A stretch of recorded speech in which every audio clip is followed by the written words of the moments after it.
Vale.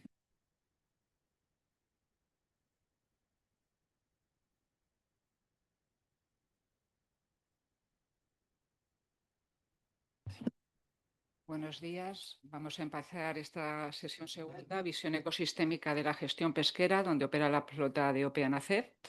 Y en primer lugar, yo quiero agradecer a ANACEF, a Chito, a Juan, por esta invitación que me permite participar en primera persona en estas interesantes jornadas que lleváis ya exitosamente convocando hace algunos años y que espero que se prolonguen en el tiempo.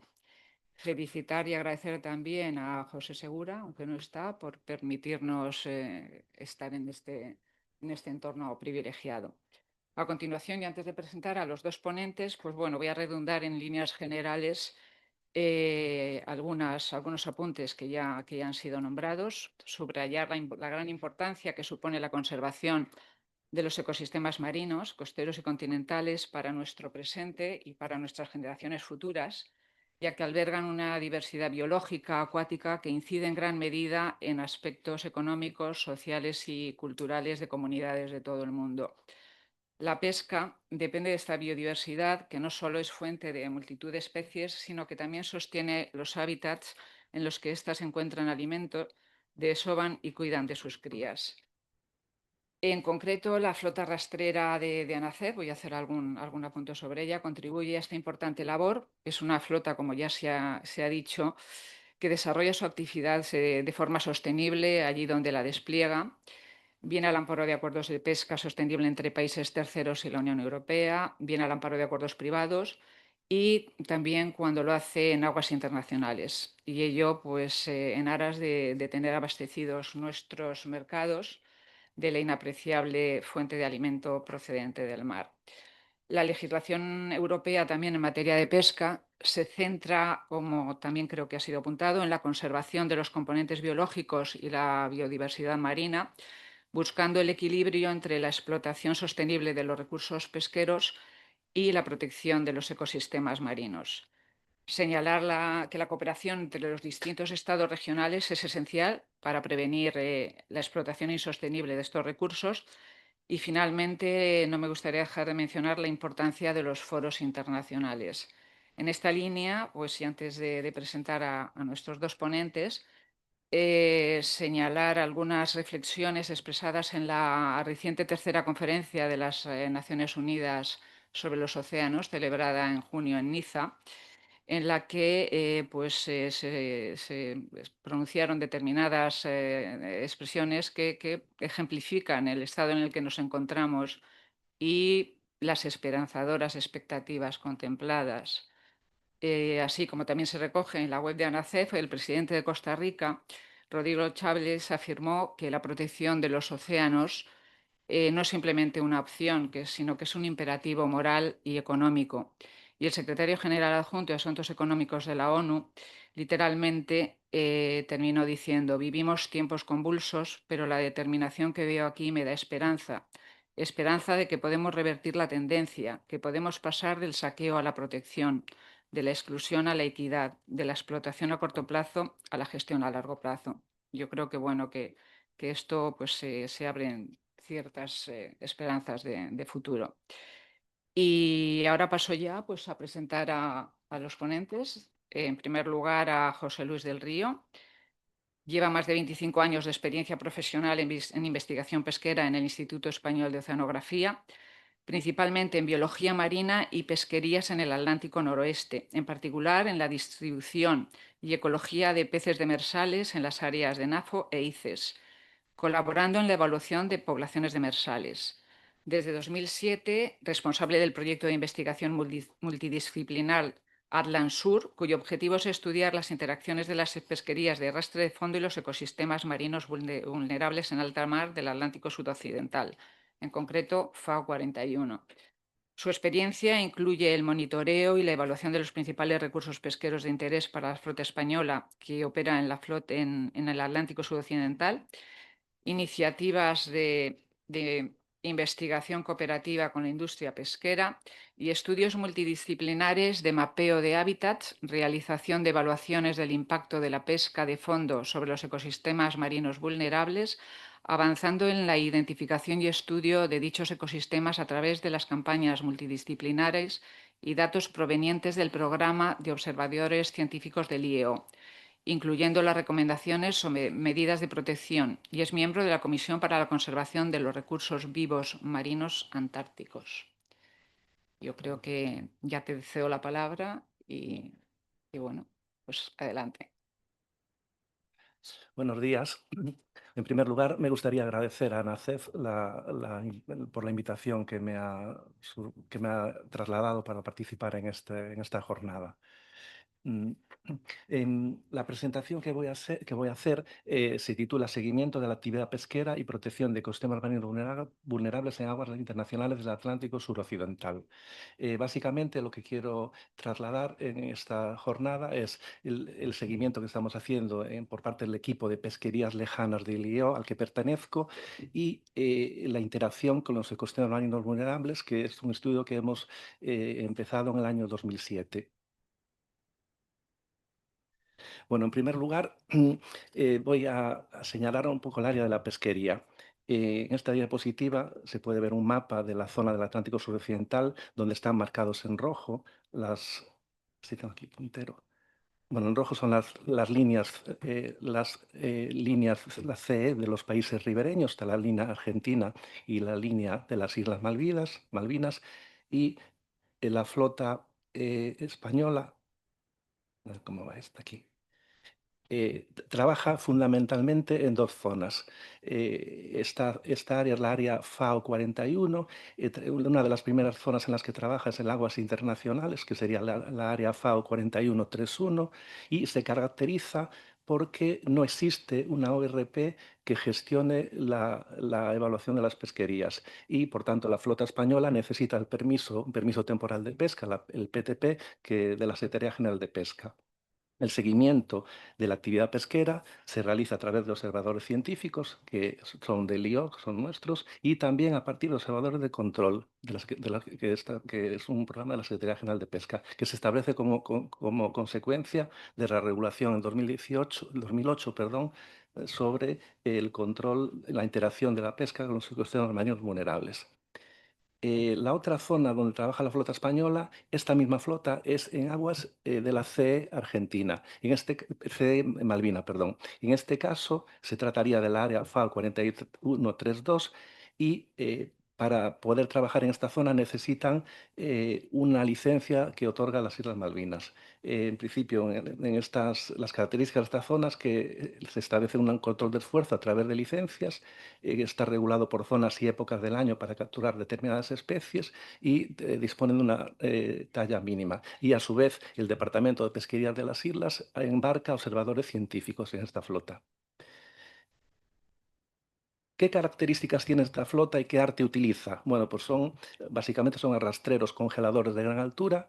Las características de los barcos medias que están trabajando en esa zona son barcos que tienen una potencia alrededor de 2.000 caballos, tienen unas toneladas de registro bruto en torno a 1.100 toneladas aproximadamente, tienen 60 metros de eslora y tienen una habilitación aproximada de 30 tripulantes. Utilizan el arte de fondo con puertas, son aparejos de tipo 4 caras y tienen 120 milímetros de malla en el copo.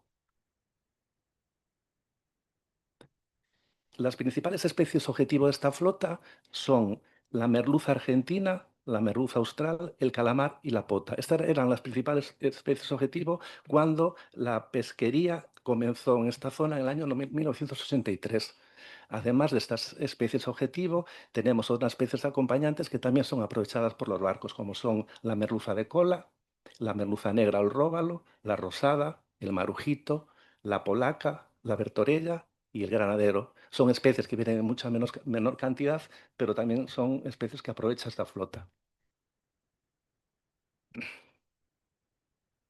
¿Qué fuentes de información disponemos para realizar el seguimiento de esta flota, el seguimiento pesquero de esta flota y poder realizar los informes científicos? Bueno, pues la primera fuente de información son los observadores científicos del IO. Estos observadores se embarcan, embarcamos 4 observadores al año y recogen, perdón, datos sobre muestreo. Son datos pesca-pesca y siempre la información es confidencial. Nosotros cuando elaboramos los dictámenes siempre utilizamos los datos agregados. Los observadores recogen datos como de esfuerzo, la posición, la profundidad y datos de captura y descartes. También apunta las características que tienen los buques y las artes y hace muestreos biológicos y detalles y muestra, ¿no?, con los factores de comisión. Otra fuente de información importante son las campañas científicas. Hablaremos más tarde que el IO realizó en esa zona desde el año 2007 al 2010 13 campañas científicas a bordo del buque Miguel Oliver. Em, la tercera fuente de información son los observadores de control, que están como consecuencia de la normativa de 2008 de protección de ecosistemas vulnerables. Hay un programa de observadores de control que toman datos, registran datos de esfuerzo y capturas. Y por último, una otra fuente de información importante es la información que nos transmite la Administración Pesquera, en este caso la Secretaría General de Pesca. A través de los logbooks tenemos datos de esfuerzo y capturas de esta flota.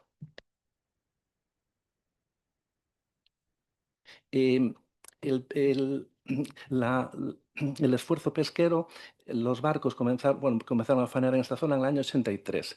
Del año 83 hasta el año 90, el esfuerzo aumentó como consecuencia del cierre de los caladeros de Namibia, alcanzando en el año 90 el máximo de buques que trabajó en la zona, que es aproximadamente de 80 buques.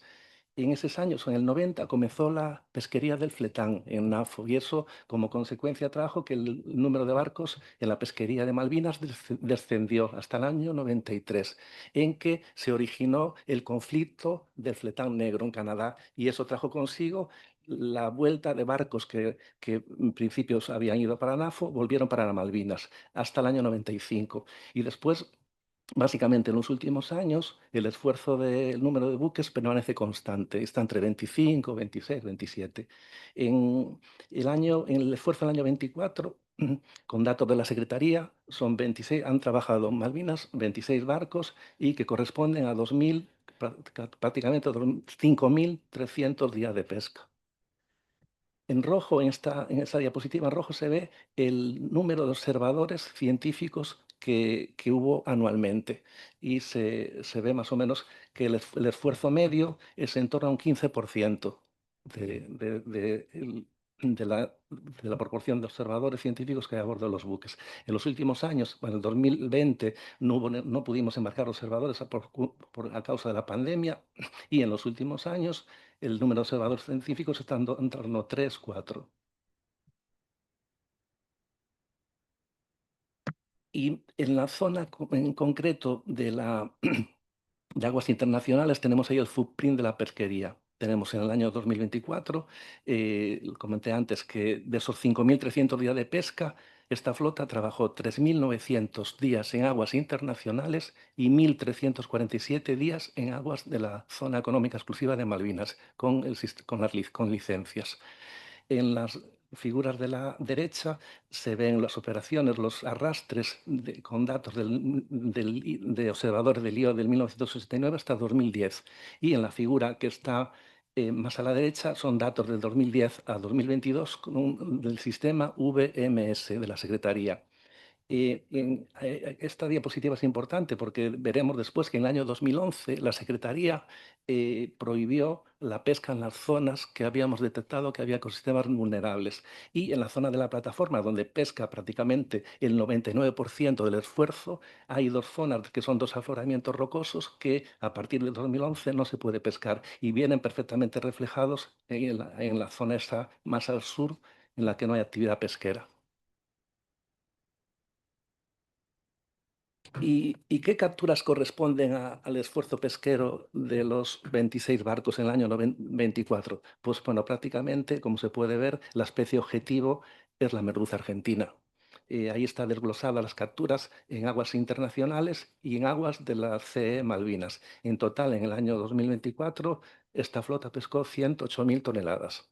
De esas 108.000, 72.000 fueron en aguas internacionales y 35.000 en aguas de Malvinas. A continuación está la pota argentina y el calamar. Estas tres especies prácticamente representan el 93% de las capturas. Si tenemos en cuenta los cefalópodos, la pota argentina y el calamar, estas dos especies representan el 18% de las capturas. Y después, ya en mucha menor cantidad, están las otras especies acompañantes a estas especies objetivo. Mm, eh, en el año 2007, como decía antes, se creó en el instituto el proyecto Atlantis. Y ese proyecto, su objetivo fundamental era la identificación de los ecosistemas marinos vulnerables en aguas internacionales del Atlántico Suroccidental y estudiar la interacción con las actividades pesqueras. Eh, Anteriormente, en el año 2006, el IO realizó un primer estudio de ecosistemas marinos vulnerables en la zona de NEAF, concretamente en el Banco Hutton. Y eso permitió desarrollar una metodología que después se utilizó también en NAFO y en SEAFO. Y es una metodología multidisciplinar y en la que se ha aplicado en prácticamente todas las pesquerías todas las pesquerías españolas en alta mar y combina la ciencia pesquera tradicional con la geomorfología, con la ecología, con ventos y con sedimentología. Y esta metodología está diseñada debería permitir, pues en principio, el cartografiado completo, 100%, del área de estudio, que en este caso concreto es desde las zonas económicas exclusivas hasta una profundidad de 1.500 metros. Debería permitir hacer una descripción de los tipos de fondo y la fauna bentónica asociada, la localización de hábitats sensibles, evaluar si las actividades pesqueras pueden tener efectos negativos en los hábitats sensibles y asesorar a la administración pesquera estableciendo propuestas de posibles zonas marinas a proteger para facilitar la implementación de las directrices internacionales. Este tipo de estudios viene como consecuencia de las directivas que había en aquel momento y convenios internacionales que estaban relacionados con los objetivos de desarrollo sostenible, que básicamente establecían como objetivo general promover la utilización sostenible de los mares y proteger los ecosistemas marinos. Un ecosistema marino vulnerable básicamente es un ecosistema marino cuya estructura y función específica se puedan ver amenazadas como consecuencia del estrés que provoca el contacto físico con artes de fondo en el transcurso de las operaciones de pesca. ¿Y qué criterios aplica para identificar que son ecosistemas marinos vulnerables? Bueno, pues por ejemplo, el alto grado de especies endémicas. Es decir, si una zona concreta tiene un alto porcentaje de especies que son efectivamente y únicamente de esa zona, pues sería una zona a proteger. También es muy importante la distribución la distribución de especies restringida, o sea, especies que tengan un ciclo biológico muy restringido. Zonas que tengan elevado valor de biodiversidad y que sean esenciales para una población. Es decir, por ejemplo, los corales de aguas frías pues, son zonas de protección para determinadas especies, son zonas de puesta o zonas que permiten la reproducción de especies y eso es muy importante protegerlos. Y a su vez, estos organismos tienen que tener una estructura frágil. Tanto pueden ser de origen biológico o origen geológico. Y esto, conocer la estructura y la dinámica de los ecosistemas menos vulnerables, tiene una extraordinaria importancia, debido a que son hábitats con una alta biodiversidad marina. Y era uno de los objetivos fundamentales del desarrollo sostenible. Mm, ¿Qué resoluciones en el año 2007, cuando empezamos estos estudios, había relacionadas con la protección de ecosistemas marinos vulnerables? Bueno, pues son las resoluciones de la Asamblea General de Naciones Unidas, por ejemplo, la 5925, que es del año 2004, que en el 2004 se realizó una primera llamada de atención acerca de la destrucción de los arrecifes de coral y otros hábitats frágiles de los fondos marinos, y se instó a actuar con carácter urgente con respecto a las prácticas pesqueras destructivas que amenazan los ecosistemas marinos vulnerables en alta mar. Y luego la resolución 61105 de 2006, que en el artículo 80 pues, exhorta a los estados que adopten medidas inmediatas, individualmente y por medio de OROPS, para ordenar de manera sostenible las poblaciones de peces y proteger los ecosistemas marinos vulnerables. Y por último, en 2018 teníamos las directrices nacionales para la ordenación de las pesquerías en aguas profundas de alta mar. Estas directrices dieron como consecuencia el reglamento del Consejo 734/2008 sobre la protección de los ecosistemas marinos vulnerables en alta mar frente a los efectos adversos de la utilización de arte de fondo. Y este reglamento es muy importante porque no tiene el nombre de Atlántico Suroccidental, pero prácticamente debería tenerlo, porque es de aplicación en áreas donde no existe una organización regional de pesca. Y prácticamente el único caladero de la importancia, de esa importancia, que el único caladero importante sin OROP son estos que están en el Atlántico Suroccidental. Eh, ya centrados en el propio estudio de ecosistemas marinos vulnerables que desarrolló el IEO, pues bueno, básicamente la zona que hemos prospectado es la que figura ahí de color amarillo. Tiene una latitud, la latitud va desde el 41,30 al 48 y va desde la zona económica exclusiva de los países ribereños, Argentina y Malvinas, hasta una profundidad de 1.500 metros, con los objetivos que veíamos antes: identificar los posibles ecosistemas y hábitats marinos vulnerables, el cartografiado de los geohábitats, conocer la distribución de los ecosistemas vulnerables y la identificación de zonas candidatas a proteger. Y, por último, el estudio de esas zonas en las que hemos detectado los ecosistemas vulnerables con la actividad pesquera.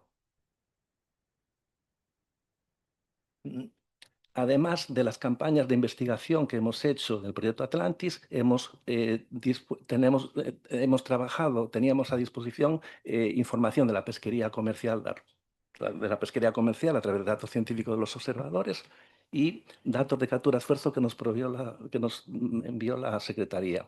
Y también teníamos unas acciones piloto de pesca experimental que eran con la especie objetivo, el Disosticus eleginoides, que estaban desarrolladas en los cañones de esa zona, y nos daban información muy valiosa sobre la composición de las capturas que había ahí, de los ecosistemas vulnerables.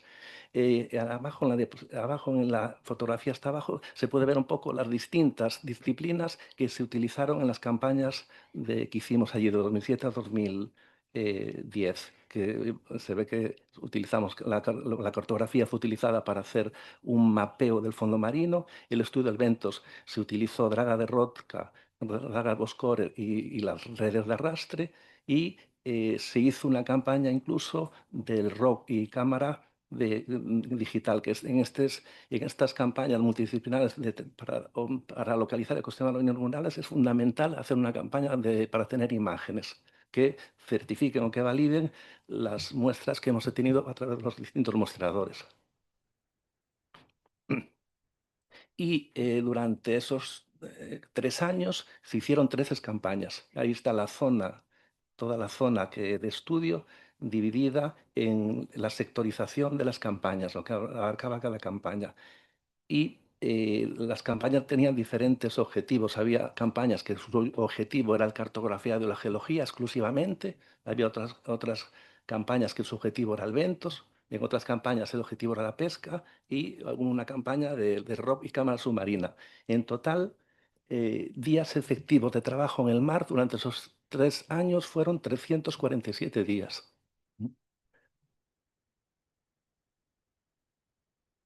Y a lo largo de estos 647 días, ¿qué tipo de información o qué muestreos logramos hacer? Bueno, pues se hicieron 60.000 kilómetros cuadrados de cartografía multihaz. Además, se hicieron 91.000 kilómetros de perfiles geofísicos con el TOPAS. Se hicieron 102 dragas de roca y 209 dragas Boscorer, 519 estaciones CTD y 413 lances de pesca. y muestras con el colector de sedimentos. Y se hicieron también multitud de horas con imágenes digitales de alta resolución.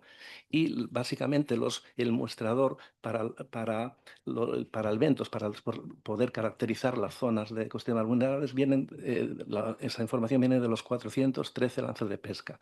En la figura de la izquierda, de la derecha, perdón, podéis ver la zona de estudio con con los diferentes tipos de muestreos que se hicieron. O sea que básicamente la zona está perfectamente muestreada. ¿Y los resultados? Bueno, pues como el primer resultado es la cartografía del fondo marino. Ahí veis la zona de estudio con la zona cartografiada. En total fueron 59.000 kilómetros cuadrados. Y se caracteriza esta zona porque hay un segmento de la plataforma continental que está estudiado, que está dominado básicamente por unas ondas de arena aproximadamente de 10 metros de altura y una separación entre ellas de 3 o 4 kilómetros. Y son unas ondas que son dinámicas, tienen movimiento como consecuencia de la corriente de Malvinas. Abajo, en la zona en el sector del sur de la plataforma, se encuentran dos afloramientos rocosos. Es decir, hay dos afloramientos de rocas que salen a la superficie y que están recubiertos por estas ondas de arena. Una vez que acaba la plataforma continental, comienza el talud. Y en la zona de estudio tenemos la parte del talud superior y la parte del talud medio. El talud superior representa una anchura entre 6 y 20 kilómetros y una pendiente sobre 6 grados, descendiendo hasta el borde de la plataforma hasta una profundidad de 750 y a partir de ahí empieza el talud medio. Ahí en esa diapositiva se puede ver un poco la transición entre la plataforma, el borde de la plataforma, el talud superior y ya el talud medio. Y en el talud medio es característico la aparición de grandes cañones submarinos o cárcavas que tienen una dirección perpendicular a la costa. Algunos de ellos son tan intensos que incluso llegan hasta la plataforma continental. Este es un tramo medio de la zona de estudio donde se ven perfectamente los cañones y las cárcavas y en la zona superior la plataforma es muy pequeña, muy limitada y tiene tres cañones que realmente se integran en la propia plataforma. En cuanto a la geomorfología, ¿qué resultados hemos obtenido? Bueno, pues según el criterio geológico han aparecido estas megaestructuras que están todas caracterizadas por todos los organismos OSPAR, los organismos internacionales, como figuras geomorfológicas a proteger. En primer lugar, tenemos los cañones submarinos, de los que os hablé en la anterior diapositiva. Ahí se pueden ver algunas fotografías de ellos. También tenemos los afloramientos rocosos, que aparecieron dos en la plataforma y otro más en la zona del talud medio. Estos dos afloramientos de rocosos de la plataforma tienen el sector, o la gente los conoce, la gente ahí los conoce como la pistola y ocaixón, que es una denominación que le han dado los marineros desde hace tradicionalmente bastante tiempo y nosotros le hemos respetado esa nomenclatura. Tenemos también en la zona de abajo, veis los block Mars, que esos son marcas de los mega icebergs que se han desprendido de la Antártida, que han dejado esas marcas que se pueden ver ahí, que tienen unos 20, 30 metros de fondo y incluso llegan a tener 500 metros de ancho. Y esos surcos, digamos así, están colonizados por organismos vulnerables, por esponjas y corales y son icebergs que se han desprendido en la Antártida, han llegado hasta esa zona y han quedado ahí incrustados en el fondo. Tenemos también volcanes de fango que se han estudiado con el TOPAS, y que son zonas de surgencia de gases y que con el TOPAS se ve perfectamente que son volcanes de fango. Y luego tenemos los POCMAX, que también son elevaciones de fluidos que dan origen a las cañones, a las cárcavas estas. Se disponen de forma alineada. Y luego en el tercio superior tenemos las megadunas, que son estructuras que los geólogos no recuerdan o no han encontrado esto en ningún otro sitio que han estudiado. Son campos enormes de dunas muy grandes que tienen sobre 30 metros de profundidad y están separadas varios kilómetros.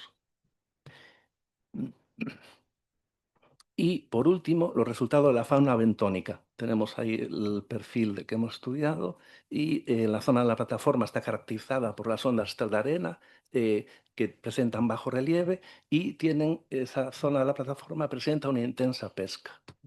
Entonces, los organismos que hemos encontrado ahí son básicamente organismos oportunistas, quizá, moluscos, como la viera patagónica, equinodermos, erizos, y ya en la zona sur de la plataforma, ahí sí que hemos encontrado corales, precisamente asociados a esas rocas del afloramiento rocoso que os hablaba antes.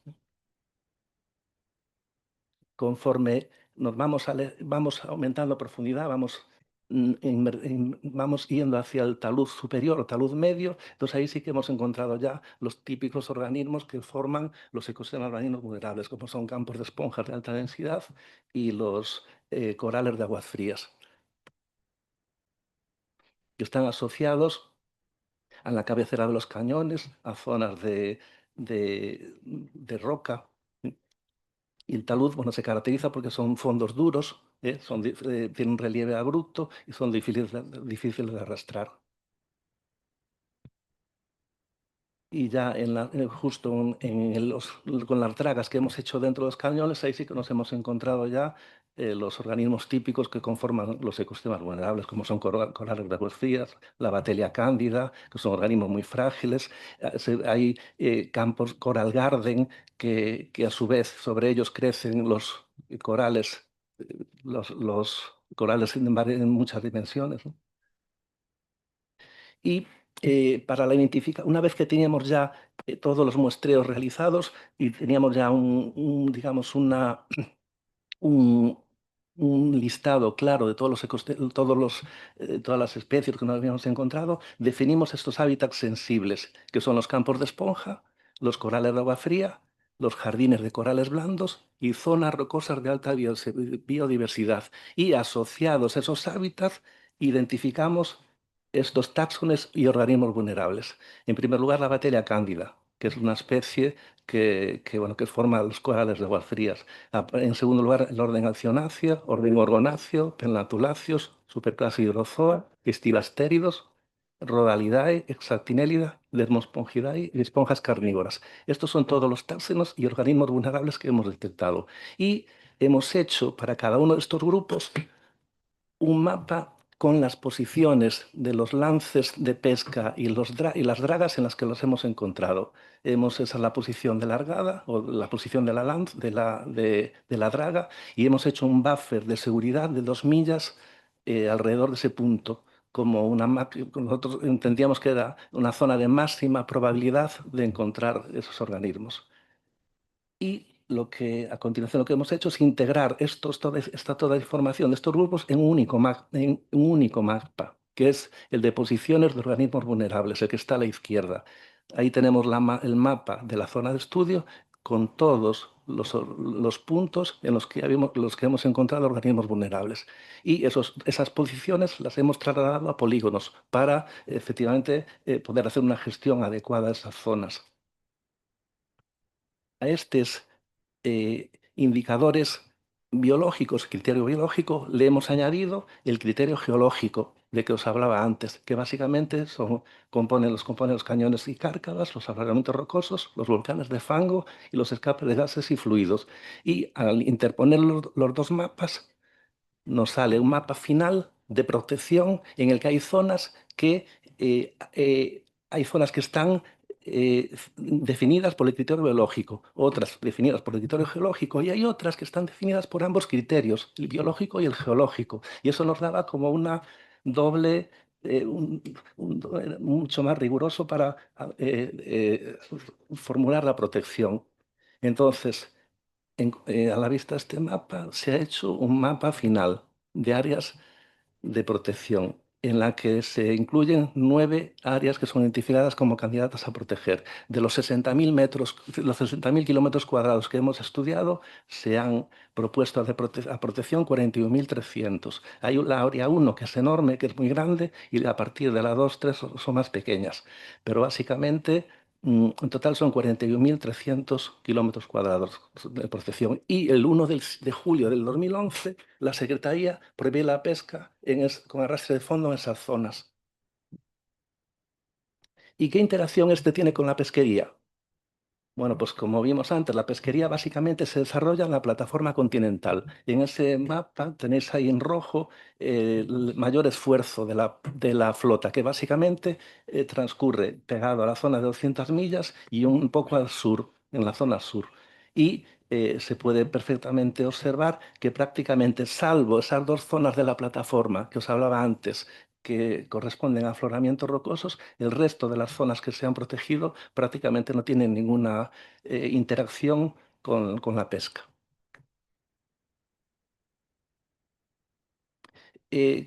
Ahora, esta prohibición fue en el 2011. Lo que se está haciendo ahora para el seguimiento de esas áreas de protección es básicamente, y de acuerdo al reglamento del Consejo 734 de 2008 sobre la protección de los ecosistemas marinos vulnerables del alta mar, ese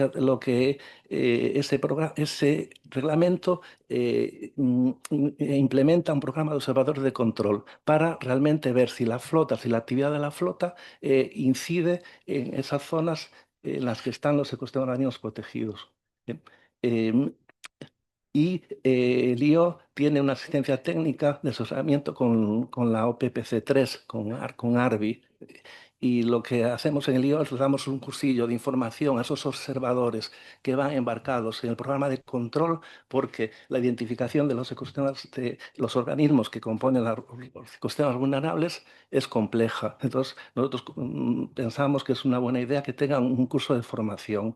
Y el IO lo que hace es un análisis de la información que obtienes en ese programa y hace un informe de resultados anual. Y ya por último, como conclusiones, pues comentar que la flota española está trabajando en aguas internacionales desde el año 83, está compuesta por buques congeladores que utilizan arrastre de fondo como arte de pesca, y en el 89 el IO establece el programa de observación científica para monitorizar la pesquería. Y en el 2011 se prohíbe la pesca en esas 9 zonas marinas de protección, y la mayor parte de las áreas de protección están situadas en el talud superior y talud medio, pero hay dos zonas que efectivamente se encuentran en la plataforma continental. Los organismos considerados vulnerables básicamente pertenecen al fila porífera y nidaria, que son las esponjas, octocorales, escleractinias, coloniales, antipatarios, hidrozoos calcificados y briozoos de alta complejidad estructural. Hemos encontrado áreas de elevadas densidades. Las actividades de la flota comercial tienen lugar fundamentalmente a menos de 300 metros de profundidad, entre los paralelos 44 y 48. Y ya como último, la conclusión es que la integración de los datos científicos y del sector bajo esta aproximación multidisciplinar es una herramienta muy útil para clasificar los ecosistemas marinos vulnerables y mejorar la gestión de las pesquerías. España es un referente de primer orden en este tipo de estudios, ya que os comentaba antes que estos estudios empezaron en NEAF, en el banco Hutton Bank, continuaron en el Atlántico Suroccidental, luego se hicieron en NAFO y por último se hicieron en CEAFO, con esta metodología multidisciplinar que se utilizó en todas estas áreas. Estos resultados los resultados de estudios los resultados de estos estudios contribuyen a la implementación de las políticas internacionales de conservación de ecosistemas marinos vulnerables y puesta en práctica de las resoluciones de la ONU. Y esto era un poco lo que os quería comentar. Sí.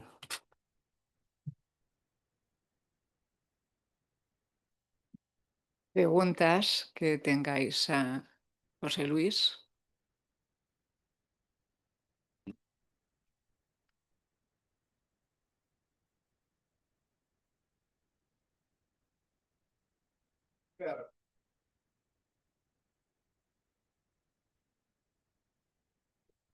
Bueno, muchas gracias, José Luis, por tu extensa presentación. Efectivamente, ha sido un trabajo realmente impresionante, porque tener un buque científico 347 días es prácticamente dedicar un año a ese buque científico sin parar, ¿eh?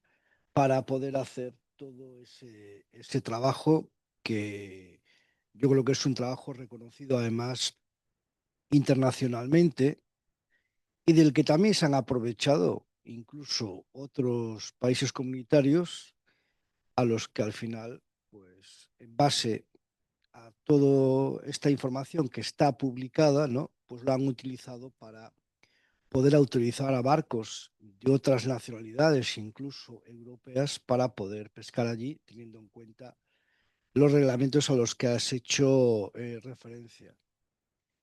En tu última o en tu penúltima slide, pues la colaboración, ¿no? de los científicos con el sector pesquero. En la actualidad, de esos 26 barcos, prácticamente el 50% están en nuestra organización. Ya organizaremos con vosotros también ampliar ese marco de colaboración que tenéis también con otra organización. Nosotros informarte que durante este año 2025 tenemos previsto 360 días de observación para nuestra flota, observación de control. Ya muchos informes se han terminado, los estamos haciendo con biólogos de una empresa que suministra observadores, que es DataFish, que sigue de forma rigurosa, ¿no? las exigencias vuestras para la aportación de los datos, pero nos gustaría, con permiso de mi presidente, por supuesto, que podamos hablar y establecer un marco de colaboración constante con vosotros para formación y para otro tipo de cuestiones, ¿no? Y bueno, y luego destacar la importancia, ya lo comentó Ramón en su intervención, de lo que es la aportación de flota de pabellón español en lo que significa la aportación a la producción pesquera, ¿no? Estamos hablando de 140.000 toneladas, que es, ¿no? tiene un peso muy importante sobre lo que es el volumen de capturas de la flota española en todos los mares. Eso yo creo que estará en el entorno de prácticamente un 20% un 20, prácticamente sería, sí, sí va, ¿eh? Que es aproximadamente, pues, prácticamente un 20% de la producción pesquera nacional y de especies, muy importantes, ¿no? No solamente para nuestro mercado, sino también para el mercado exterior, ¿no? Ya que eso, pues, os animo a seguir trabajando, actualizando esa información y hay pocos caladeros en el mundo que pueden llegar más allá de las 200 millas y en profundidades, como has expuesto muy bien, de hasta 300 metros. 200 millas son 300 y pico kilómetros, que es una distancia muy, muy importante. Yo felicitarte también por tu exposición y dentro de mi ingenuidad lo que es una pregunta que debe ser muy simple. ¿Por qué no existe una ORP que regule esta pesquería? Es que no lo sé si es algo muy ingenuo Pues es una preguntar. muy buena pregunta. Es la pregunta que nos llevamos haciendo desde hace muchísimos años. Básicamente, el que no haya un ORP allí, yo creo que es debido a que los países ribereños, en este caso Argentina y Reino Unido, tienen unos problemas ahí muy importantes que no han resuelto y eso impide que realmente se formalice una organización regional de ordenación pesquera como hay en otros caladeros. Básicamente, yo creo que, no sé si mi opinión es el factor fundamental. Mm. Mm, Merci, José. Je crois que c'est vraiment une présentation Gracias, José. Creo que es una presentación realmente completa y quiero felicitarlo. Pero también me siento un poco celoso por este estudio hecho en la costa de América del Sur, cuando nosotros tenemos una costa atlántica que es muy, muy rica, tan rica como la Argentina, y quizá también podríamos haber realizado este mismo trabajo en la zona de Mauritania o del noroeste africano. Sería muy importante tanto para los países costeros como también para las flotas españolas que pescan en estas zonas. Estamos dispuestos a colaborar con el IEO en un programa similar y para poder estudiar la zona, tanto desde el punto de vista de su biodiversidad como de su parte morfológica y jurídica. Es muy importante porque por lo que nos ha mostrado aquí, los cañones, los corales, y son los mismos que tenemos nosotros en la costa de Mauritania y que han sido descubiertos recientemente. Todavía no se han desarrollado suficientes investigaciones en esta zona y hay muchísimas preguntas en el aire todavía al respecto de esta zona, de su biodiversidad especialmente. Y es una zona realmente muy importante y que podría ser la fuente, lo veremos después, la fuente de una gran riqueza de Mauritania. Entonces, me parece que quizá podríamos hacer un estudio similar con el IEO, 347 días. Son muchos días, son realmente muchos días y felicidades, enhorabuena.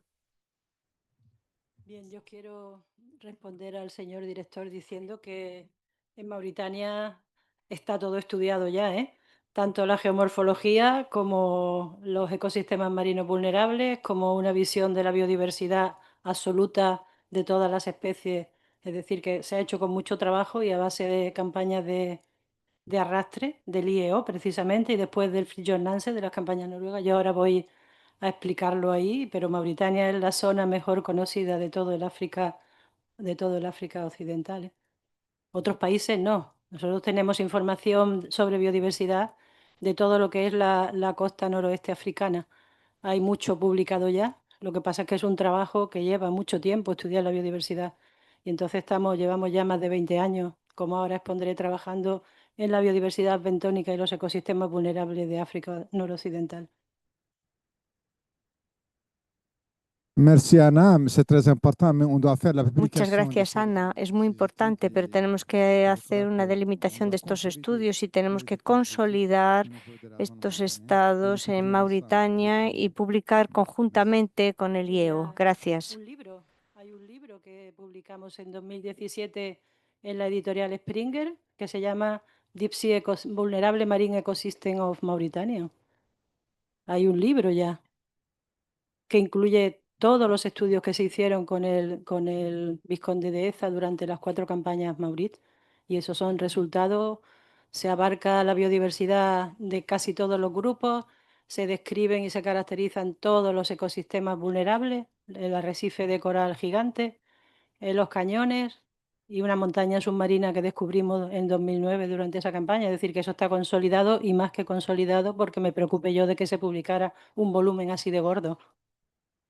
Mauritania no tiene problemas. Mauritania se puede hacer ahora un seguimiento, un monitoreo del estado de cómo están las comunidades bentónicas, pero la base ya está bien estudiada. Merci Anna. No, c'est vrai, en Muchas 2017, gracias, on a fait un Ana. état de référence. Es verdad que hay unas referencias y quería saber el estado en el que se encontraban los biotopos y la biozona en la zona costera. Es el estado de referencia, un estado de referencia para la biodiversidad. Pero tal y como se ha presentado aquí, los documentos no son tan ricos como los que se han presentado aquí. Evidentemente aportan muchísimos datos, muchísima información, pero me parece que se puede volver a mejorar lo que ya se ha hecho. Gracias. Por lo tanto, usted hablaba del estado de referencia del 2017, es eso de lo que hablaba, ¿verdad? Un documento, el estado de referencia de la biodiversidad de la zona costera, ¿es eso? Trabajamos desde los 80 metros hasta los 2000 metros, lo hicimos todo, caracterizamos los 3 grandes ecosistemas vulnerables que después de la campaña de los alemanes hicieron a través del DROP, del submarino, para completar todo esto, y estudiamos la biodiversidad de todos los grupos bentónicos de Mauritania, y nos falta, y por ello nos gustaría tener más tiempo para poder financiar un proyecto costero en la zona de los 5 metros hasta el litoral. Es un proyecto que hemos preparado con Sidi Mohamed durante muchos años y nos falta la financiación. Uy, sí, sí, yo en ese año todavía no estaba presente aquí, pero es cierto que se ha estudiado mucho la zona bentónica. Es un proyecto, como ha dicho, vamos a poner en marcha un proyecto para estudiar la zona costera, porque nos parece que esta zona no estaba suficientemente estudiada, no teníamos buques, no estaban adaptados, pero vamos a poner en marcha todo lo necesario para poder emprender este estudio y muchas gracias. Es muy importante poder colaborar conjuntamente. Gracias, Ana. Gracias. A continuación voy a presentar a Ana Ramos, que es la... No te falta, me tengo aquí tu currículum. Ana Ramos, como bien pone, investigadora senior del IO. Durante 40 años, investigadora del Instituto Español de Oceanografía en Málaga y Vigo, con 35 años de experiencia como líder de proyectos sobre recursos demersales y biodiversidad marina. Ha participado en múltiples proyectos de investigación y cuenta con una amplia experiencia en colaboración internacional, asistiendo como experta a 80 reuniones internacionales, la mayor parte en el marco de la colaboración con países africanos. Entre 1987 y 2010 dirigió los proyectos multidisciplinares BENTART, dirigidos al estudio de la biodiversidad bentónica de la Antártida Occidental, con 40 investigadores nacionales, europeos y latinoamericanos, financiados por el Plan Nacional de Investigación, un montante de 1.200.000 euros. En 2004 puso en marcha un proyecto multidisciplinar para estudio de la biodiversidad de los ecosistemas bentónicos en aguas africanas, EcoAfric. Actualmente está jubilada y ejerce como presidenta de la plataforma EcoAfric, asociación científica creada en 2019 por el equipo para apoyar las actividades de investigación y formación sobre la biodiversidad bentónica africana.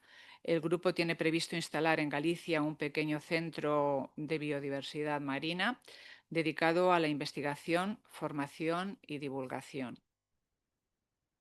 Y te cedo la palabra. ¿Sí? Sí, sí, sí. Sí, yo voy a hablar desde abajo y de pie porque no me gusta nada. Soy incapaz de hablar sentada. Así que me voy a poner aquí para ver la pantalla porque estoy también medio cegata, es decir, que en esa pantalla no se llega a ver nada desde la mesa. Yo estoy aquí porque mis amigos de ANACEM me han invitado. El año pasado nos ofrecieron de preparar un proyecto en colaboración con ellos en Mauritania, precisamente, ya que sabían que teníamos mucha información sobre la biodiversidad. Y bueno, yo ahora me dedico desde hace ya más de 20 años a una investigación que no va sobre especies comestibles ni pesquería, con lo cual resulta bastante inútil. Pero bueno, parece que al menos de vez en cuando, gracias a las sociedades armadoras, pues esa información y esos resultados se pueden aprovechar para algo. Las pesquerías de arrastre de fondo, pues resumiendo un poco, parece que el 70% de la superficie del mar son fondos adecuados para el arrastre, es decir, son sobre todo fondos sedimentarios. Y se han estimado que las flotas de arrastre barren cada año hasta 15 millones de kilómetros cuadrados sobre estos fondos sedimentarios de todos los océanos. Este área representa un área 150 veces mayor que la de todos los bosques talados anualmente. Digo esto, y la cuarta parte también de las capturas mundiales proceden de pesquería de arrastre de fondo. Pero estas pesquerías y los fondos marinos no solo contienen especies comerciales de peces, crustáceos y cefalópodos, sino que hay una enorme diversidad también en esos mismos fondos donde faenan estas flotas. Toda esta parte que depende de alguna manera del fondo marino, todos estos seres vivos que dependen del fondo marino, es lo que se conoce como bentos. Yo, perdona, voy a dar una aproximación y una contextualización muy general por si acaso no se sabe antes de entrar en materia. Entre estos organismos que dependen del fondo marino no solo están los peces demersales, entre los que hay muchísimas especies que se pescan, sino también casi todos son invertebrados. Estos invertebrados bentónicos, si se sabe que actualmente se estima que en los mares debe de haber 1 millón o incluso 2 millones de especies, hasta el momento solamente se han descrito unas 230.000 especies. Y la mayor parte, un porcentaje muy, muy alto de esa biodiversidad general de los mares, un 96% se ha estimado que corresponden a los invertebrados, mientras que los vertebrados tienen una representación mucho menor. ¿Qué pasa? Pues que son estos invertebrados bentónicos, lo que se llama bentos, pues están constituidos por más de 18 filos, es decir, más de 18 grupos animales, grandes grupos animales, ¿no? Pues si los peces y las ballenas y las tortugas pertenecen todos al filo de los vertebrados, dentro de lo que se conoce como bento hay 18 grandes grupos, y dentro de esos 18 grandes grupos, por lo menos 50 de ellos, sus divisiones dentro, son grupos muy importantes. Por ejemplo, los moluscos y los crustáceos, pues son los grupos que en todos los mares presentan la mayor biodiversidad. Los moluscos, pues se sabe que contienen unas 85.000 especies, es el grupo más diverso en los mares, y los crustáceos unas 47.000. El resto de grupos pues ya no son ni con mucho tan importantes en biodiversidad como estos dos grandes grupos. En ellos hay también especies comerciales, los cefalópodos y algunas especies de moluscos que se pescan, por ejemplo, los cymbium en África, pues pertenecen a estos filum, y los decápodos, que también son especies muy importantes en las pesquerías africanas, pues se encuentran entre estas 47.000 especies. ¿Por qué es importante el bento? Pues es un componente esencial de los ecosistemas y un elemento fundamental en las cadenas tróficas marinas. También son importantes porque sirven como alimento para numerosos peces y cefalópodos. Tener en cuenta que en esa fauna que depende del fondo marino no solamente se encuentran especies que están sobre el fondo, es decir, lo que se llama epivento, sino que también hay muchísimas especies que se encuentran enterradas dentro del sedimento y otras que viven un poco en la interfase entre el agua y el fondo. Y también el bento representa un papel crucial en el acoplamiento entre el plancton, es decir, los organismos que viven en la columna de agua, y el bentor. También otra cosa muy importante del bento es que en algunos sitios determinados forman unos ecosistemas singulares, pues están formados por especies que viven fijas al fondo, en su mayoría, que son filtradores, es decir, que se alimentan de la columna de agua, de los pequeños microorganismos que viven en la columna de agua, con suspensívoros o filtradores. Entre ellos están todos los corales, por ejemplo, y las esponjas. Uy, ha salido un poquito mal, se ha descolocado. Sí. Y estos ecosistemas singulares los encontramos tanto en la plataforma, como puedan ser los arrecifes de coral tropical, como en el talud. Qué mal. En aguas profundas del talud, pues hasta hace unas décadas no se sabía que podían existir también estos ecosistemas vulnerables, y han sido las nuevas tecnologías, sobre todo de robótica, las ecosondas multi-haz de las que ha hablado José Luis, las que han puesto de manifiesto que los ecosistemas singulares no solo se encontraban en los arrecifes de coral y otros en la plataforma, sino que también estaban en aguas del talud. Entre ellos están, por ejemplo, los arrecifes de corales de agua fría, montículos de carbonato, montañas submarinas, los cañones, los campos de esponjas o los bosques de gorgonias, por citar algunos.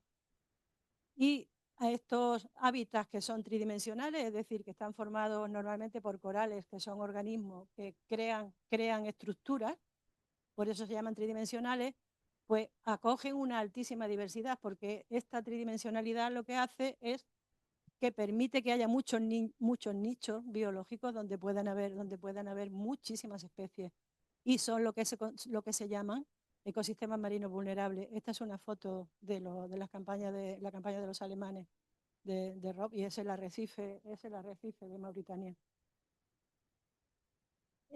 Son también muy importantes estos hábitats porque mantienen la biodiversidad marina en aguas profundas, pues todo, corales, esponjas,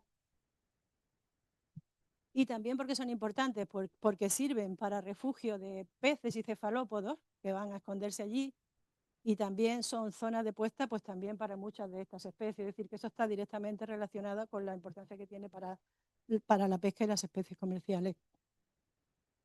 Entre las especies vulnerables que están actualmente protegidas, son especies amenazadas que están en las listas rojas, pues se encuentran los corales duros, las escleractinias, se encuentran las gorgonias, como he dicho, numerosas especies de esponjas, y luego también en algunos arrecifes y en algunos cañones se encuentran bivalvos muy, muy grandes, como es esta ostra fósil que forma bancos. En Mauritania se han encontrado en los cañones, junto con otras especies también de grandes bivalvos. Y todas estas especies, si se encuentran en un arrastre de pesca, pues es lo que se llama especies indicadoras de ecosistemas marinos vulnerables. Hay que tener cuidado con esto. La biodiversidad y los hábitats, voy a hablar un poco ya de África, de lo que se conoce. La biodiversidad y los hábitats marinos de África noroccidental se encontraban hace un par de décadas entre los más desconocidos de los océanos. Sobre todo, las revisiones que se habían hecho decían que el vento y las aguas profundas, aguas por encima por debajo de 30 metros, pues prácticamente se habían hecho muy pocos estudios, si se hecho a excepción de las campañas de las expediciones que estuvieron por la zona desde finales del siglo XIX. Sin embargo, la biodiversidad litoral sí que se había estudiado bastante, lo que es la biodiversidad costera, pues los manglares, las praderas de Posidonia, en Mauritania, por ejemplo, el Banco de Arguín, que es un refugio de aves y tortugas. Pero, ¿a qué se debe esto? Pues que en África la actividad principal económica básica es la pesca, ¿no? En toda la región noroccidental de África. Y realmente el estudio de esta biodiversidad pues resulta bastante accesorio y bastante fuera de lo que es la actividad económica de la pesca. La investigación marina, pues en todos estos países se ha centrado siempre en las especies comerciales. ¿Y qué pasa? Que la mayoría de los invertebrados bentónicos no son comestibles, con lo cual se han obviado absolutamente. No tenía interés para la pesquería. ¿Qué pasa también? Pues que esta investigación no ha sido nunca una línea prioritaria en estos países, quitando Mauritania, que sí que ha tenido un bentólogo desde hace bastante tiempo, y quizás el Instituto Marroquí, que también tiene a alguien dedicado al bento, con lo cual hay también una falta. Sí, gracias. Hay una falta de capacidades también y una necesidad de formación a largo plazo a nivel regional en esta materia. La investigación sobre la biodiversidad tiene un problema grave. Uno es que como consecuencia de la gran diversidad de la fauna bentónica hay que dedicar mucho tiempo y muchos recursos en personal especializado. Es una investigación muy compleja, la taxonomía que se llama a la identificación de las especies, y necesita una financiación en el largo plazo. Y también, por ejemplo, para estudio de los hábitats hace falta contar con robots submarinos, ¿no? Nosotros no conseguimos, en los trabajos que estuvimos haciendo en Mauritania, no conseguimos poder llevar allí, aunque estuvimos intentándolo, poder llevar un robot en aquellas campañas. Sin embargo, este conocimiento científico de la biodiversidad y de los hábitats es esencial. ¿Para qué? Pues para establecer planes de conservación y gestión de los ecosistemas y recursos marinos, es decir, para realizar a nivel de los países una planificación espacial marina que permita una gestión de la pesca sostenible. Y también, actualmente en África hay un problema tremendo, ya no solo con el arrastre, sino con la extracción, la exploración y la extracción de petróleo y gas. Está todo absolutamente cuadriculado por las compañías petroleras y se sabe perfectamente cuántos millones de barriles y cuántos millones de dólares se van a ganar en los próximos 30 años, ¿no? Hemos tenido un proyecto con la British Petroleum, pues para hacer lo que hemos hecho con ANACEP, un análisis de impacto ecológico. Y bueno, pues las petroleras saltan el arrecife, que ahora veréis, como sin ningún problema, y no pasa nada. Entonces, lo que hemos hecho nosotros, dado en la zona que estábamos, con los pocos medios que teníamos, pues es poner en marcha un proyecto en colaboración con la Universidad de Vigo, que lo que hemos hecho es aprovechar las campañas científicas que se hacían de arrastre de fondos, es decir, empezamos con las campañas del Vizconde de Eza, porque representan una oportunidad única y una plataforma para el estudio de la biodiversidad y una fuente muy importante de material de colecciones y de datos. Entonces, las campañas esta de evaluación y de prospección de nuevos recursos que hemos hecho en muchísimos países, pues se utilizan estas mismas, las redes de arrastre de tipo comercial, y hemos trabajado en principio entre 2002 y 2010, que cesó su actividad de cooperación en África con el Vizconde de Eza, y luego hemos continuado a partir de 2011 hasta 2023, hemos llevado la misma metodología a las campañas del Fridtjof Nansen, las campañas de la FAO. Ay, perdón. ¿Qué pasa? Pues que las redes de arrastre, como bien sabéis, no solamente cogen peces y especies comerciales, sino, fijaros, cogen una enorme cantidad también de especies accesorias, que son especies bentónicas, es decir, que viven en el fondo marino. Esta fotografía de la derecha es mi compañero de la universidad. Es una campaña en Marruecos y fijar la cantidad enorme de esponjas que conseguimos allí. Todo esto está ya estudiado. Entonces, en 2004, como he dicho, en colaboración con la Universidad de Vigo, pusimos en marcha un proyecto que se llamó EcoAfric, Ecosistema de África, y ya llevamos más de 2 décadas dedicados exclusivamente al estudio de la fauna y los hábitats bentónicos de África noroccidental. En 2020, una vez que yo me jubilé, pues los investigadores del equipo, tanto del IEO como de la universidad, nos constituimos como asociación sin ánimo de lucro, que también llamamos EcoAfric, plataforma EcoAfric, con objetivo de poder conseguir fondos y seguir dando apoyo al proyecto institucional. Ahora estamos en la batalla de instalar un pequeño centro de biodiversidad marina allí en Nigrán, cerca de Vigo, en el que dedicarnos pues, a la investigación, formación, asesoramiento y luego también a la divulgación, pues pensamos instalar una exposición permanente que estará abierta a los colegios y en general un día a la semana abriremos para el público en general a la búsqueda de fondos que estamos para esta tarea. En total, a bordo del Vizconde de Deza, entre los años que he dicho 2002 y 2010, hemos participado en 22 campañas de arrastre, pues fijaos, todo Marruecos, Sáhara, Mauritania, Bissau, Gabón, un montón de países, Mozambique. Y Mauritania, en concreto, pues es un caso particular, porque excepcional, porque en Mauritania se hicieron 4 campañas, las 4 campañas Maurit. Y entonces actualmente la biodiversidad y los hábitats profundos se encuentran entre los más estudiados y mejor conocidos de todo el África noroccidental, por lo menos es lo que le decía al señor director.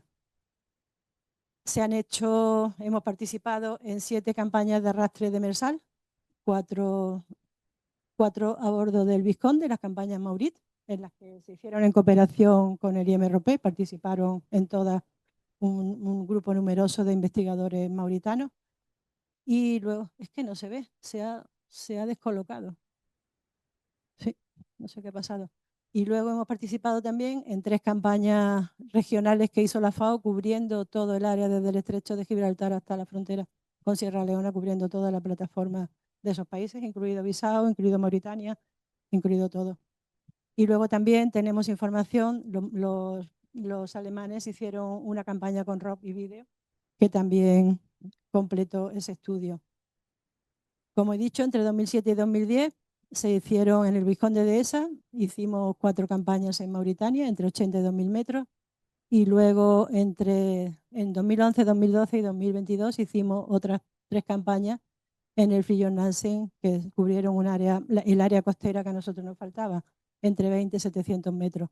En total, como veis en el mapa, pues fueron 507 lances de arrastre de pesca los que se estudiaron y se cogieron de ahí material de eventos y datos. Aparte, durante las campañas Maurit también se hicieron 28 estaciones con draga de roca sobre los fondos que se habían detectado como fondos duros, tanto los cañones como el arrecife y la montaña submarina, y también los alemanes estudiaron una serie de zonas con rock submarino que son las que están marcadas en la derecha, en el mapa de la derecha. Ay, perdón.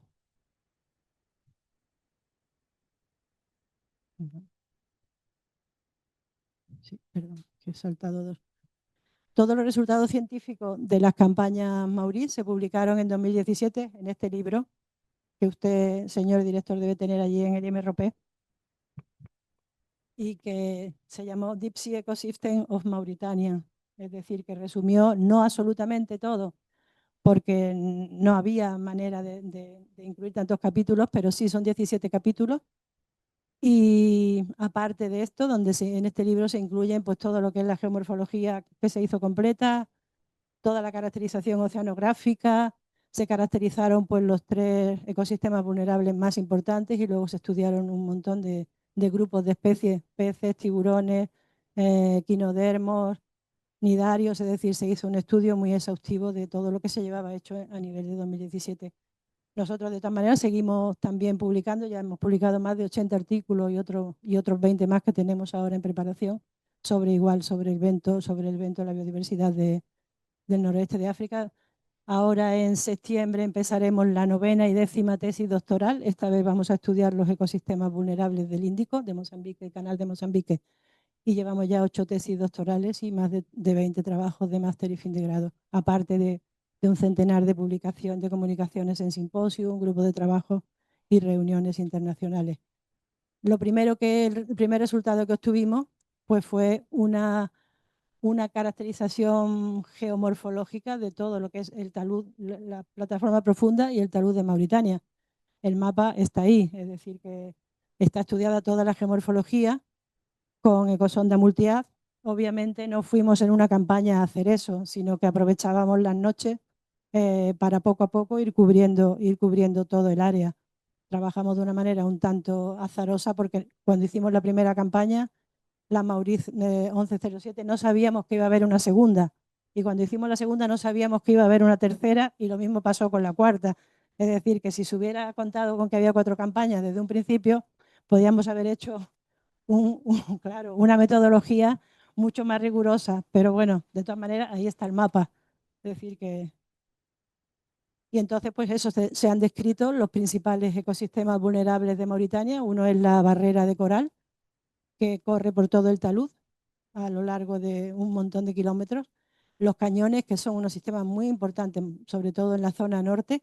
Y luego, durante la campaña de 2009, descubrimos una pequeña montaña submarina que... ¿Tiene el puntero cómo va? Ni idea. Ese cuadradito pequeñito es donde localizamos la montaña submarina. La barrera de corales es gigante, es la más larga que se ha descrito hasta el momento a nivel mundial.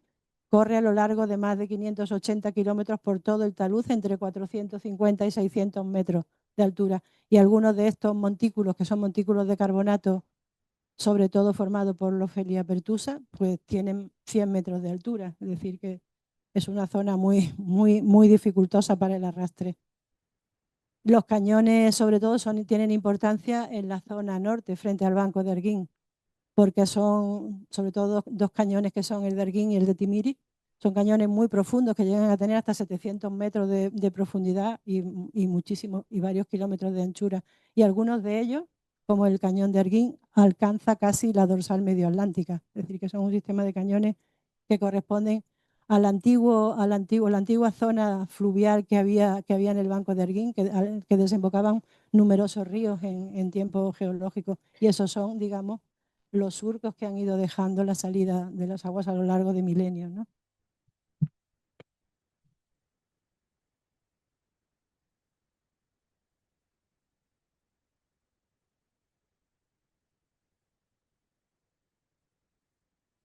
En estos cañones hemos encontrado pues, unas comunidades también muy interesantes, sobre todo en los bordes de los cañones, pues formado por esponjas, por otros corales, coral amarillo, la dendrofilia y gorgonias. Pues gracias a todas estas investigaciones, que parecen inútiles, pues de vez en cuando sirven para algo. Entonces, en 2018, el gobierno mauritano tuvimos una reunión en Nouakchott. Nos reunimos un comité de expertos y fuimos invitados al Ministerio de Pesca. Y por encargo del Ministerio de Pesca, del de Medio Ambiente y del de Educación Nacional, nos propusieron de preparar una propuesta para la creación de una red de áreas marinas protegidas en el talud de Mauritania, ¿no?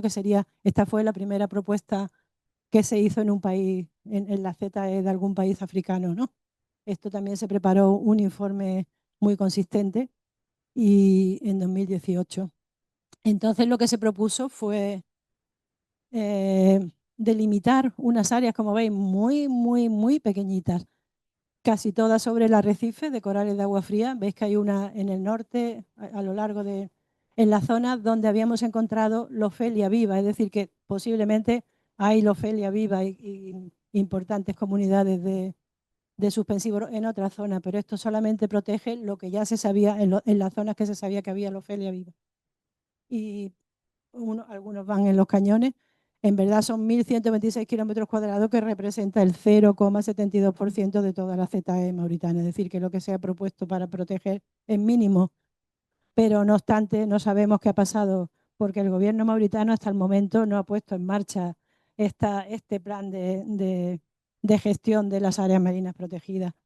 Ya creo que en el último comité del seguimiento del acuerdo, han estado mis compañeras y han estado analizando para ver si por lo menos se podía proteger estas pequeñas zonas.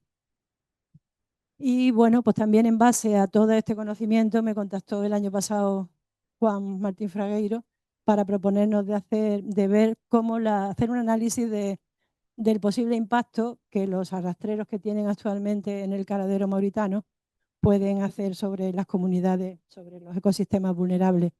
Estuvimos trabajando el año pasado a lo largo de 2024. Este año estamos haciendo un trabajo idéntico en Bissau, aunque claro, en Bissau la información no es ni con mucho tan completa, pero bueno, sacaremos la mejor información posible. Entonces fue un contrato de investigación entre nuestra plataforma y ANACEP, pues precisamente para ver que su flota no está incidiendo en la zona donde se localizan ecosistemas marinos vulnerables, evitando, si se lo están haciendo, evitar de manera estricta el impacto sobre los mismos, ¿no? Y fomentando las buenas prácticas de pesca entre los buques de la organización. ANACEF nos transmitió información, los informes de marea de 4 buques arrastreros congeladores, que fueron el Curveiro, el Praia de Rodeira, Santo Domar y Funcho, que habían faenado en 2021, 2022 y 2023. En total, como veis, eso es una tabla con las mareas, con los lances de cada uno de los barcos en los 3 años que se estudiaron.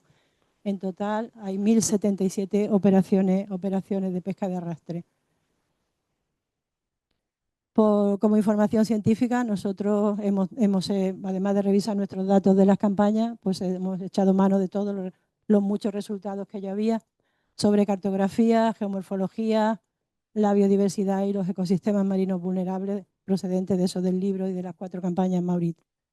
También se han revisado los datos de las 3 campañas de la FAO.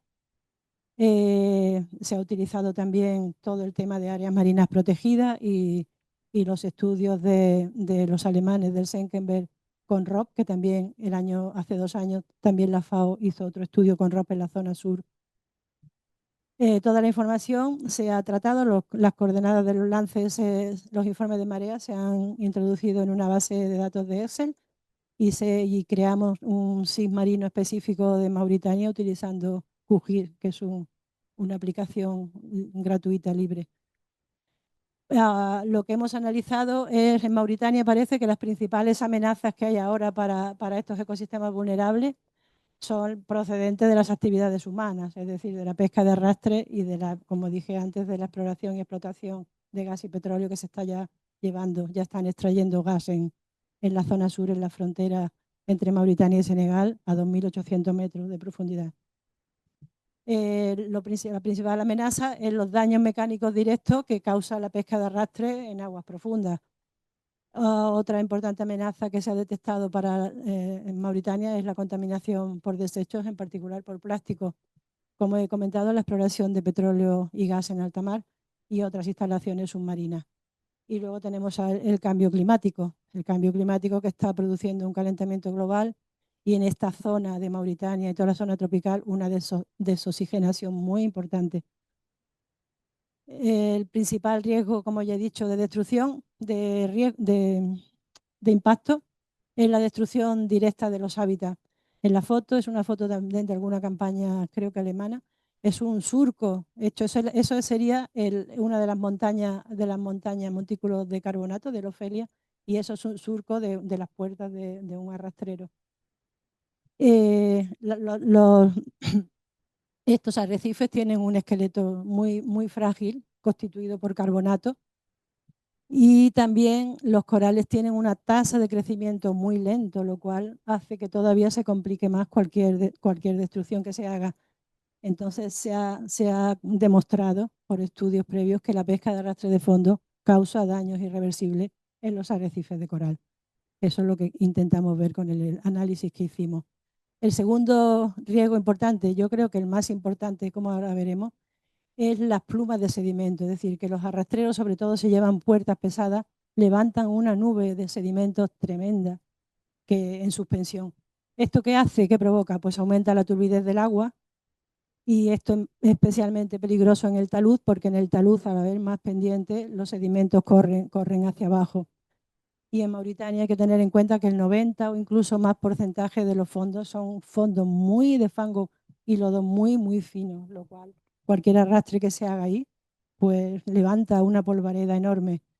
Y esto es muy peligroso pues para corales y toda la fauna que, como he dicho, se alimenta de la columna de agua, ya que se ahogan, los pólipos mismos se ahogan con ese exceso de sedimento que hay en el agua.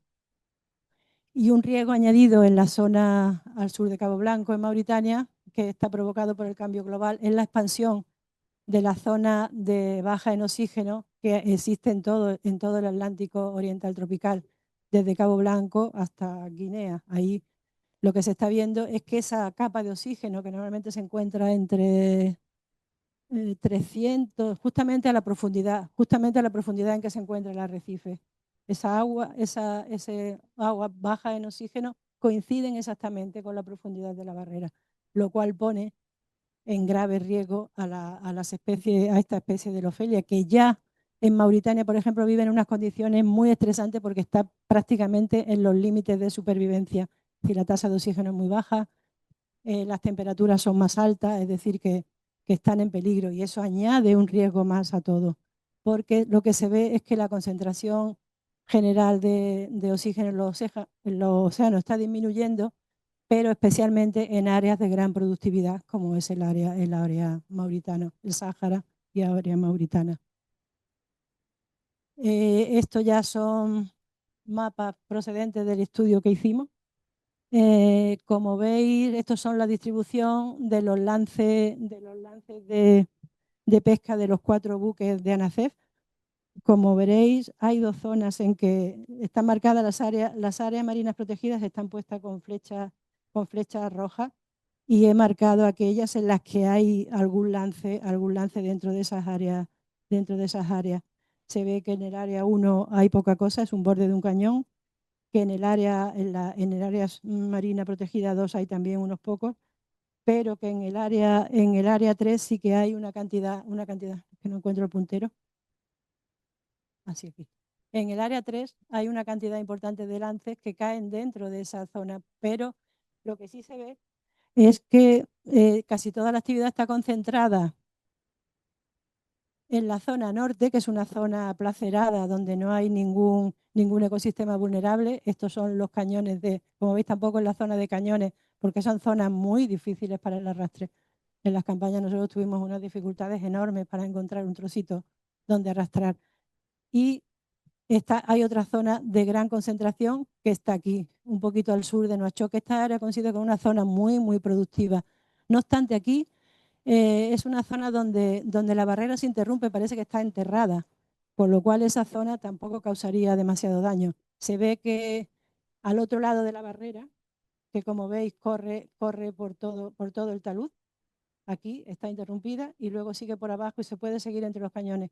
En la zona sur hay muy poca actividad, y la mayor actividad está concentrada en la zona norte frente al banco de Arguín y en la zona central, sobre todo al sur de Nuakchot. No obstante, como veis en estos mapas que ya he puesto así en parcelarios para que se vea mejor, pues se ve que casi toda la actividad en el norte está concentrada frente al banco de Arguín, que son zonas donde no interfieren con ecosistemas vulnerables. Y en la zona centro solamente, por lo que hemos podido ver, solamente algún lance raro está hecho justo sobre la barrera, es decir, que no parece que los arrastreros de ANACEF estén pescando directamente sobre la barrera, porque además eso es súper peligroso porque te deja las redes allí, porque son fondos muy, muy, muy, muy duros y muy picudos. Como conclusión del análisis que hemos hecho, pues decir que los arrastreros congeladores que tienen ANACEF en Mauritania faenan fundamentalmente sobre fondos sedimentarios entre 100 y 500 metros de profundidad, es decir, que no van al otro lado de la barrera, no hay casi arrastre de pesca, y parecen evitar el arrastre sobre los fondos duros, sobre la barrera. Y tienen una actividad muy intensa, sí, en algunas zonas que están próximas a la barrera y a los cañones, sobre todo en la zona centro. Simplemente solo algunos lances están hechos sobre la barrera y en los bordes de los cañones, es decir, que básicamente trabajan sobre hábitats de fondo blando.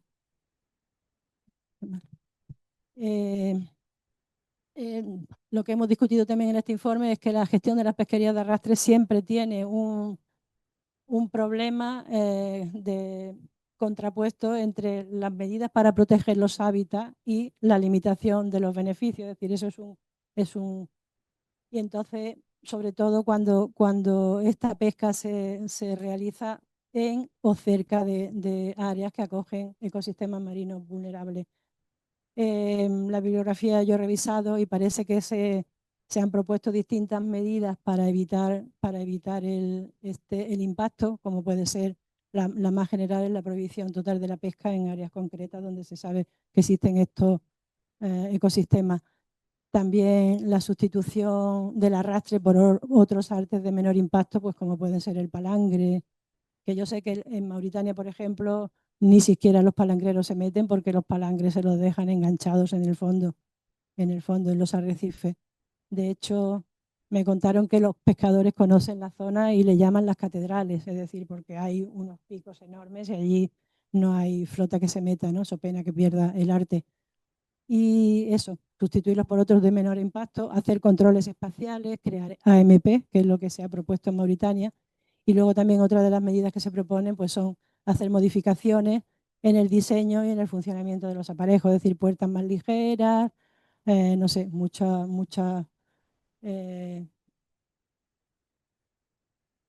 Entonces lo que hemos recomendado para los arrastreros que pescan en Mauritania es que eviten de forma absoluta la pesca sobre la cima de los montículos de coral, en la zona, evitar totalmente el arrastre en los bordes de los cañones, donde hemos dicho también que hay importantes comunidades de esponjas y gorgonias. Por supuesto, evitar el arrastre dentro de las AMP, en particular en la AMP3, que es donde hemos visto que había más arrastre, y en la medida de lo posible, evitar el arrastre en las proximidades de la barrera, sobre todo como medida precautoria por la cantidad de sedimentos que se levantan, que estén lo más alejados posibles para que por lo menos no se ahoguen la fauna que hay allí si la hubiera. Y la propuesta pues sería establecer, mi opinión personal es que el arrecife se debía proteger en su totalidad, porque solamente su carácter de estructura única en el mundo y un archivo climático de todo lo que ha pasado en la historia de la Tierra, porque creo que la barrera tiene se ha calculado que tienen como 200.000 años, es decir, que lleva ahí y ha ido creciendo, creciendo, creciendo a medida que han cambiado los tiempos geológicos y eso ha quedado registrado ahí. Y entonces, pues eso, la medida sería establecer una zona de precaución alrededor de la totalidad del arrecife, si no se protege en su totalidad. Y muchas gracias.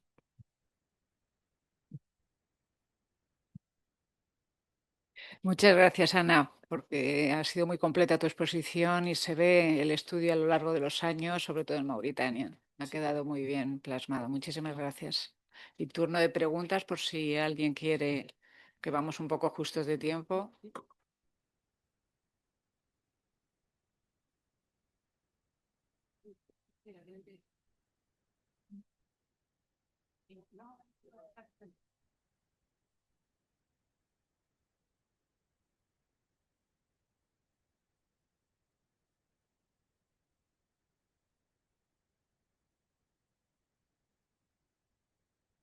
A ver, sí. Bueno, yo creo que el trabajo es extraordinario, me ha parecido fabuloso, pero yo como pescador tengo que decir que me ha encantado cuando has dicho que los barcos de ANACEF no tocan las zonas de mal fondo porque no pueden tocarlo. Eso se ha dicho aquí, pero no se dice en ningún lado. En todas partes se dice que el arrastre rompe todo. Eso es mentira. El barco de arrastre no puede pescar en esas zonas vulnerables. Y eso no lo dice nadie. Consecuencia, los 4 barcos que están ahí en ese estudio ya no están en Mauritania. Y cualquier cosa que sale de la pesca es contra el arrastre, contra el arrastre, contra el arrastre, contra el arrastre. Y nadie dice esa verdad, que el barco rastrero difícilmente va a trabajar en la zona vulnerable porque rompe los aparejos. Y si el patrón lo sabe, no va. Eso es lo que quiero decir. Perdón. Muchas gracias. No, de hecho nosotros cuando en las campañas de Maurí, en el puente llevaban los arrastres de cuánto barco había faenado allí, de barcos pesqueros, y se veía clarísimamente que llegaban hasta el borde, algunos se aproximaban un poquito más. El propio capitán nuestro, yo quería meterme un poco más pues para ver, pero no se metía, porque aparte ahí la barrera tiene a cada lado unos surcos en algunas zonas, unos surcos que tienen 50 metros de profundidad, es decir, que ahí tampoco te puedes acercar tanto. No obstante, sí se sabe que, por ejemplo, en Noruega el arrastre ha ido destrozando muchos arrecifes que había. Es decir, que si tú te pones pum, pim, pum, pum, con cuidado, cada vez te vas metiendo más, acabas rompiendo el arrecife, eso está claro. Pero bueno, en este caso, la flota vuestra ha pescado sobre fondos blandos, donde ya yo me imagino que en su día, pues igual había ahí unos ecosistemas maravillosos y campos de esponjas y de todo, pero después de 50, 60 o 70 años de pesca, ahí ya no queda nada que haya que proteger. Es decir, que son fondos muy arrastrados y ya realmente el impacto ya se hizo en el inicio de la pesca, de la pesquería, ¿no? No ahora. Merci. Merci beaucoup. Merci Anna pour cet exposé vraiment très complet. J'apprends beaucoup de choses ici. Gracias, Ana. Muchas gracias. Aprendo muchas cosas con Ana, la verdad. Cercado de nuestro libro. Te voy a regalar nuestro libro. De todos modos, hay zonas que hay que proteger, hay zonas que hay que proteger y que voy a tener en cuenta y voy a proponer a la administración que proteja esas zonas, porque son zonas críticas y muy importantes para la biodiversidad. Y yo creo que juntos tenemos que mejorar esa protección e incluso hacer recomendaciones y hacer caso de esas recomendaciones. Yo creo que vamos a estar más atentos a esas recomendaciones, pero de todos modos, muchas gracias, Ana. Muchas gracias porque son muchos datos, muchos datos y mucha información. Me pregunto por qué el gobierno de Mauritania no lo ha prohibido todavía, porque han sido ellos los que nos han pedido en 2018 realizar ese trabajo y ya estamos en 2025 y no se ha hecho nada. No, yo no diría que no se ha hecho nada, yo diría que no se ha hecho totalmente. Hay zonas que van a estar protegidas y zonas que son AMPs como la montaña que mostraste antes y los cañones son zonas de interés biológico y que van a estar protegidas muy pronto dentro del marco de una visión global. Pero no es fácil, porque eso también va a impactar, va a tener un impacto en la zona de pesca, en los caladeros, y va a ser a lo mejor difícil. Con las explotaciones petrolíferas también.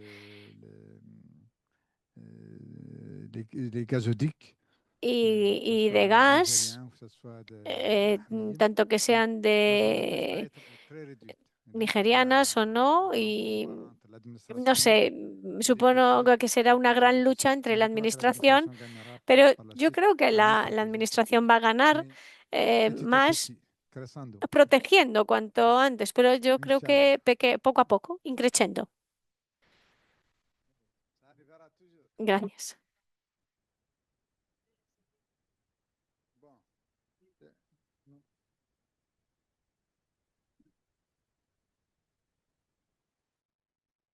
Bueno, Ana, mi presidente ya lo ha dicho todo, ¿no? Pero bueno, volviendo al trabajo que os hemos encargado, probablemente algún lance que ahí aparezca en la zona central, pues a lo mejor cuando tú vas a iniciar ese lance de pesca, no que estés largando sobre eso, porque la información que se ha dado es la posición de acuerdo con los datos del DEA que aparecen allí, pero tú piensas que tú tienes un recorrido desde que inicias tu lance hasta que lo terminas y pasas por distintos puntos. Lógicamente, aportar la información de cada punto adicional, vamos, sería increíble. Pero los informes del Comité Científico Conjunto, en el que trabaja el área de pesquerías del IEO de Málaga, lo que hemos visto ahí es una foto que se repite año tras año. Y en el último informe del Comité Científico, no del 2025, sino en el del 2023, ya se habían identificado esos 4 polígonos en base al trabajo anterior que habíais hecho, en el que tú has participado. Sí, sí, yo le pasé los shapefile a la Unión Europea. Tú has Es decir, que participado esto directamente. Y bueno, pues esto es un modelo de gestión que tendrá que establecerse de común acuerdo también con la Unión Europea, porque también hay barcos ahí participando. Pero que nosotros lo que queremos dejar muy claro es que nuestra flota ha hecho todos los esfuerzos, y creo que se ha verificado no en 2 días de pesca, sino en 1079, que creo que es una cifra, un muestreo más que suficiente para conocer realmente el impacto. Nada más.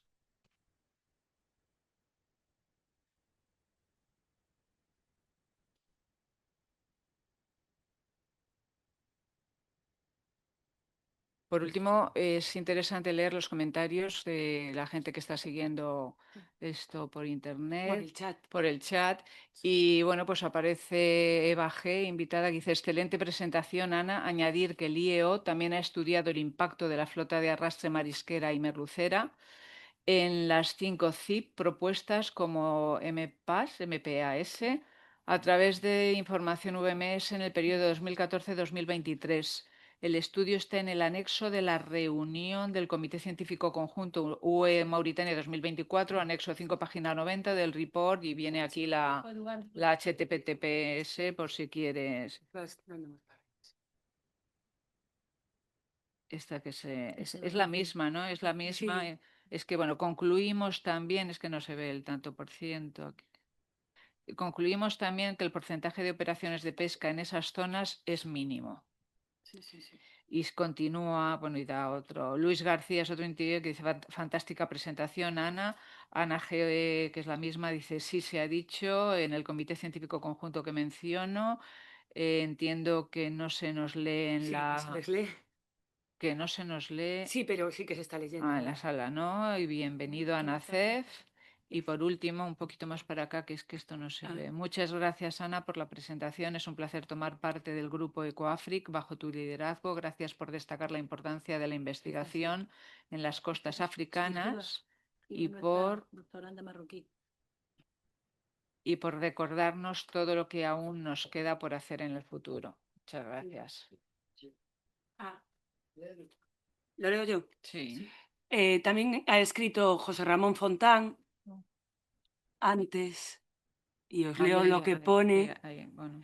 Entre 2010 y 2012, 15 buques de la flota de ANACEF llevaron a cabo una campaña en Mauritania, coordinación con el IEO, obteniendo 300.000 datos y 7.000 muestras de pulpo, sin evidenciar que se aportaron para elaborar un informe científico, modelo de exclusión espacio-temporal. Este informe indicaba las vedas por zonas y periodos de tiempo que deberían establecerse para optimizar la población y rendimiento del pulpo. Nunca se quiso aplicar. No entendemos por qué. Jamás habrá un esfuerzo de colaboración entre flota comercial y científicos como aquel. La producción de pulpo en la zona económica exclusiva de Mauritania podría ser el 200% del actual. Eso es lo que ha dicho. Son todos los comentarios del chat.